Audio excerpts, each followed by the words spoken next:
I remember when my mom pulled me out of second grade like it was yesterday. I'd been having trouble with school since I began kindergarten. I hadn't learned how to read yet, and I didn't really have any friends my own age. I had just been diagnosed with dyslexia, which would cause me no shortage of trouble in the years coming, but excited me at the time because I thought it made me just like Bella Thorne from Shake It Up. It was Halloween when my mom dropped me off, only to come back shortly after and tell me we were leaving Pathfinder K-8 school. I didn't question why. I was just so happy to finally leave. She didn't tell me the real reason until a couple years later. The principal had told her that if I didn't improve my behavior in 1 month's time, I would be put into the special education classroom. Supposedly, it was to help me, but it seemed more like a punishment. The majority of the kids in special ed were nonverbal, and they had completely different needs than mine. Lumping me in with them just didn't really seem like the right choice. My mom knew that, and she decided to homeschool me for the remainder of the school year.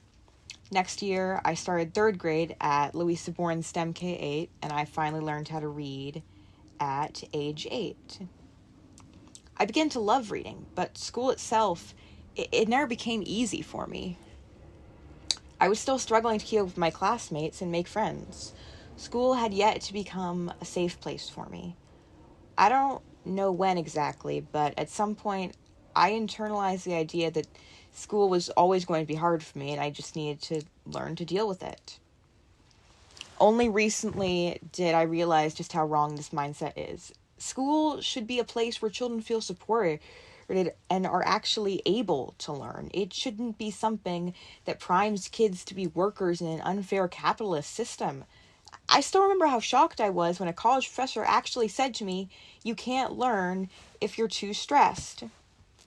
That really stuck with me, especially when I got diagnosed with clinical depression and anxiety a few months later. When I was at my lowest emotionally and mentally, I had no motivation or desire to get out of bed and go to class. When I tried attending class, just sitting there and being around other people felt physically painful. I stopped doing schoolwork altogether because I was no longer able to do anything other than just cry all the time. I had to take a leave of absence from my job because I couldn't go to work without breaking down. The fact that I wasn't able to be productive in my depressed state made me feel even worse, which I now realize is ridiculous because I had so many things preventing me from succeeding. It wasn't my fault. I didn't have any control over it.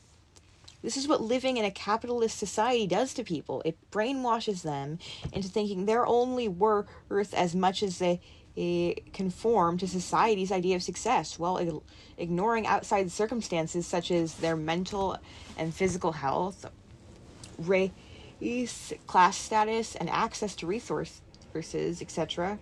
America tries to push the narrative that these things don't matter and that anyone can be a success if they just simply pull themselves up by their bootstraps.